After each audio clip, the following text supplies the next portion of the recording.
Hartlike goeienaand, liewe vriende, by ons aandiens van Uit die Woord Digitaal. Mag die Here vanaand vir ons by hierdie baie besondere geleentheid ryklik seën en in ons harte werk deur die Heilige Gees. Dankie dat U vanaand by ons inskakel. Kom ons word stil voor die Here. Ons slaan ons oë op na die berge. Waar sal ons hulp vandaan kom? Ons hulp is van die Here wat hemel en aarde gemaak het, wat trou bly tot in alle ewigheid en nooit laat vaar die werke van sy hande nie. Geliefdes, genade, barmhartigheid en vrede vir u, van God onse Vader en van Jesus Christus onse Here, deur die kragvolle werking van die Heilige Gees. Amen. Vriende, kom ons luister vanaand na hierdie pragtige lied voordat ons saam lees uit die woord van die Here. Nader my God by U, nog nader by, alles daar ook in kruis, nodig vir my. Dan sal my lied nog bly, nader my God by U, nader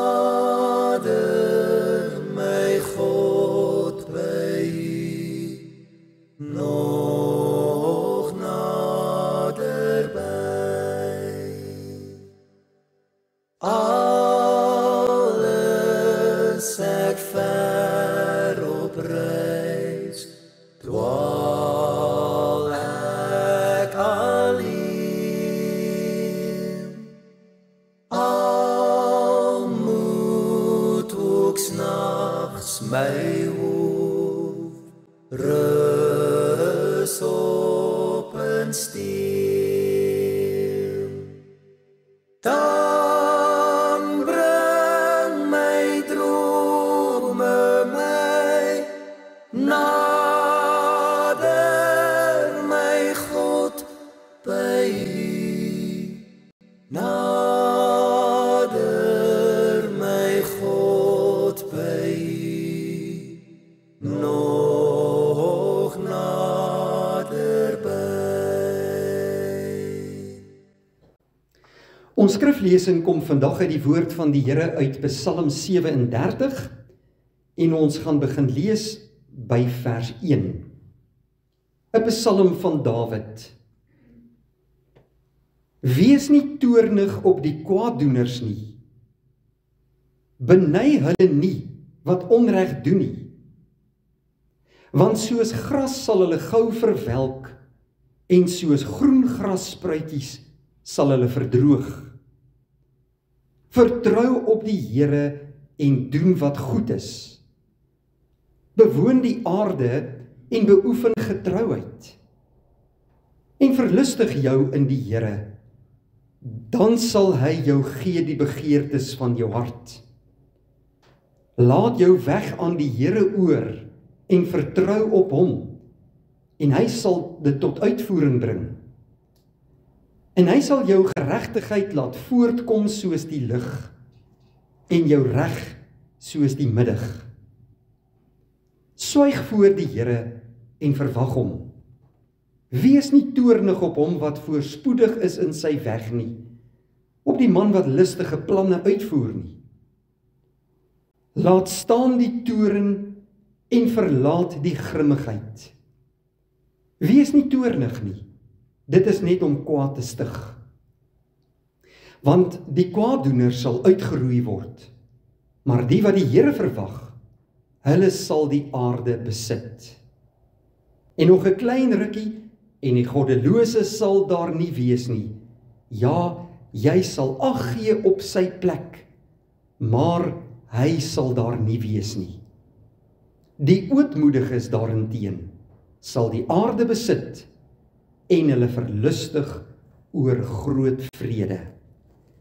En dan lees ons aan die einde van hierdie psalm, by vers 39 en 40, maar die hulp van die regverdiges is van die Here, en hulle toevlug in tyd van benoudheid. En die Here help hulle en red hulle. Hy red hulle van die goddelose mense en verlos hulle, want hulle skuil by hom. Net tot sover vanmôre uit die woord van die Here. Geliefdes in ons Here Jesus Christus, hierdie kosbare psalm is deur Dawid geskrywe. Dawid, 'n man na God se hart.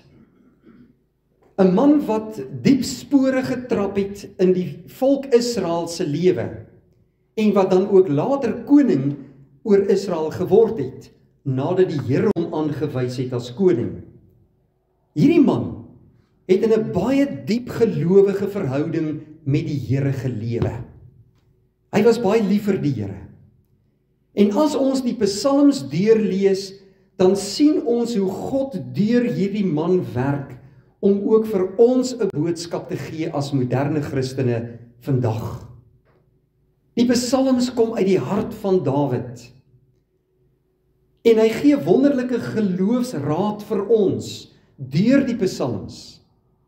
En ek glo elkeen van ons het 'n kosbare psalm wat vir ons baie spesiaal ook in ons lewe is.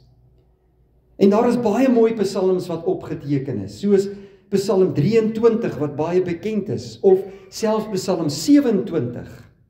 Psalm 37 is net so mooi psalm, en ook Psalm 91. Maar wanneer 'n mens die psalms in hulle geheel deurlees, dan vind ons hier 'n skrywer met die naam van Dawid, wat vanuit sy geloofsoortuiging praat, maar ook vanuit sy ondervindings in hierdie wêreld. En dit sien ons hier vanmôre in Psalm 37. Ons gaan vanmôre na 4 dele kyk vanuit hierdie psalm. Die heel eerste gedeelte is so, en dit is die tema van ons eerste gedeelte. Dit lyk of die goddeloses floreer hier op aarde. Want as 'n mens Psalm 37 deurlees, dan sien ons hoe Dawid dit beklemtoon. Hoekom gaan dit goed met die goddeloses? Hulle is suksesvol. Hulle lewe lekker hier op aarde. Hulle het baie geld. Dit lyk of hulle geen bekommernisse het of kwale het nie. En nou vra Dawid hierdie vraag: hoekom lyk dit asof hulle floreer hier op aarde, maar dikwels kry kinders van die Here swaar? En hierdie is 'n vraag waarmee Dawid worstel as 'n mens. En hy vra dan ook hierdie vraag vir die Here. Maar sommer hier in die eerste vers, dan kom Dawid en sê: wees nie toornig op die kwaaddoeners nie, en beny hulle nie wat onreg doen nie. Want baie mense kyk na die mense van die wêreld, en dan is jy jaloers op dit wat hulle het. Want jy as kind van die Here het dit nie. Hierdie mense lewe so lekker en bekommernisloos, en hulle het baie geld, en hulle geniet die lewe, en dan vra mens maar as 'n gewone mens die vraag: hoekom is dit so? Kinders van die Here kry dikwels swaar, en hulle het nie alles altyd om van te lewe nie. Maar nou kom Dawid en sê: beny nie hierdie mense nie. En in vers 2 sê hy dan: want soos gras sal hulle gou verwelk, en soos groen grasspruitjies sal hulle verdroog. Goddelose mense se lewens het nie waarde nie, en dit het nie betekenis nie. En jy moet jou ook nie bekommer oor goddeloses se skynbare sukses nie. Dit is die tweede punt waarby ons vanmôre wil stil staan. Ek en jy moet ons nie bekommer oor dit wat ander mense van die wêreld doen nie, en oor die skynbare suksesse wat hulle bereik nie.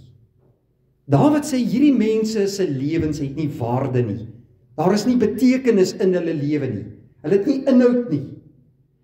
En hy vergelyk dan hulle lewe soos die van gras. Gras wat afgesny word en sommer net doodgaan of verwelk. Daar is geen waarde en betekenis daarin vir hulle nie. God is die een wat sal oordeel oor ons almal se lewe. En dis die derde punt. Ek en jy wat kinders van die Here is, moet na ons eie lewe kyk. En nie na mense van die wêreld se lewe nie. Mense is in hierdie tye so geneig om die vinger te wys na wat ander mense doen, of wat ander mense sê. Maar die Here vra van ons, hoe lyk my hart? Hoe lyk my lewe? En nou kom Dawid vanmôre en hy kom gee wonderlike raad vir ons hier vanaf vers 3. Vertrou op die Here is die eerste ding wat hy vir ons sê. Weet dat hierdie God jou God is. 'n God wat vir jou lief is, 'n God wat jou sal versorg, wat jou bekommernisse en hartseer en pyn en siekte ken, 'n God wat jou sal oorlaai met sy liefde en vrede, en daarom moet jy hom vertrou in jou lewe. Weet dat jou lewe in sy hande is. Vertrou op die Here, sê Dawid in vers 3. En dan moet ons ook goed doen. Vertrou op die Here en gaan doen wat goed is. Want ons aanbid 'n God wat goed is. En wat sy woord aan ons gegee het en sy opdragte aan ons gegee het. Daarom wil ek goed gaan doen, omdat my lewe nuut is en verander is en ek Jesus Christus wil uitleef oral waar ek kom. Ons word aangemoedig om goed te doen in hierdie wêreld en ons moet die aarde bewoon en bewerk en getrouheid beoefen, sê Dawid. Kinders van die Here is getrou in alles wat hulle doen. Selfs in die kleinste goedjies in hulle lewe is hulle getrou. Maar in die besonder in hulle geloofslewe moet hulle getrou wees. Nou hoe kan ek en jy getrouheid beoefen? Deur God se woord te bestudeer en in 'n lewende verhouding met hom te staan en vir mekaar te bid en die Here te aanbid en hom te loof en te prys. En ek en jy moet ons ook verlustig in die Here, sê Dawid in vers 4. Verheug jou in hom, want hy's 'n wonderlike God wat vir ons alles gee om van te lewe en hy beskik ten goeie oor ons lewe. Verlustig jou in die Here, sê Dawid, dan sal hy jou gee die begeertes van jou hart. Is dit nie 'n pragtige vers nie? As ek en jy na hom toe gaan in ootmoed, in nederigheid, in gebed, en ons hartse begeertes aan hom bekend maak, sal hy vir ons gee wat om van te lewe, alles om van te lewe, en wat ons hartsbegeertes ook al mag wees. In vers 5 sê Dawid, laat jou weg aan die Here oor, en vertrou op hom, en hy sal dit uitvoer. Ek en jy is dikwels so bekommerd oor al die dingetjies van die wêreld. Alles wat vir ons soveel probleme kan veroorsaak. En ons sien baie keer nie oplossings nie, ons weet nie hoe ons deur probleme gaan kom nie. En ons raak angstig in ons midde, in ons binneste, en ons weet nie hoe ons die lewe gaan aanpak en daardeur kan kom nie. Maar broeder en suster, ek en jy het 'n Vader in die hemel, wat weet wat in ons lewe aan die gang is. Hy ken ons harte. Laat jou weg aan die Here oor. Vertrou op hom, en hy sal dit uitvoer. Hy sal die regte pad vir jou laat loop. En dit kom uit by ons 4de punt van vanmôre. Die Here sal vir die regverdige en die gelowige mens sorg, en hy sal vir ons seën, en hy sal ons verhef. As ek en jy God vertrou, en ons is sy kinders, dan sal hy mos nooit toelaat dat jy uit sy hand uitval nie. Hy sal mos nie toelaat dat daar skade aan jou lewe kom en dat jou lewe op die verkeerde pad beland nie. God is 'n God wat ons ryklik seën. God is 'n God wat vir ons op ons lewenspad wil lei en ons beskerm. Hy's 'n Vader wat weet wat is ons behoeftes. Ek en jy moet weet dat ons geregtigheid sal skyn soos lig wat op die middag voortkom, sê Dawid. En daarom word ons aangemoedig in vers 7, swyg voor die Here en verwag hom. 'n ander vertaling sê dit so pragtig, wees stil en weet, ek is die Here. As God dan so groot is en almagtig is, en as hy my Vader is en ek sy kind is, hoekom wil ek my bekommer oor al die wêreldse dinge? Swyg voor die Here en verwag hom. Wees stil en weet, ek is God, ek is die Here. Hy sal ten goeie oor ons lewe beskik. Daarom moet ek en jy ons nie ontstel oor die goddelose mense van die wêreld nie, of van die wêreld wat besig is om in 'n toestand te verval in hulle slegte goddeloosheid nie. Konsentreer jy op jou lewe, steek jou hand in eie boesem, vra God om jou lewe te bekragtig en jou so te lei, dat jou lewe hom sal verheerlik, dat jy sal gaan doen wat goed is. Laat jou weg aan die Here oor, verlustig jou in die Here, vertrou op die Here, bewoon die aarde en beoefen getrouheid. Dit is die opdrag wat ons van die Here ontvang. En as ons dit gaan doen, liewe vriende, dan sal ons weet, die Here is ons helper. Hy is daar vir ons, hy beskerm ons, hy seën ons, hy is ons toevlug in 'n tyd van benoudheid, en die Here help ons en red ons uit, omdat ons sy kinders is. Maar die goddelose, hulle kom tot 'n val.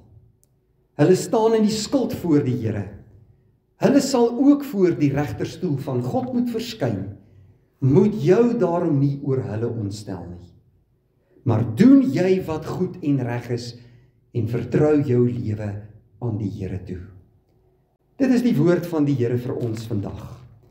Mag die Here deur die kragtige woord en deur sy Heilige Gees hierdie boodskap in ons harte inplant, en dat ons lewe inrig volgens sy woord.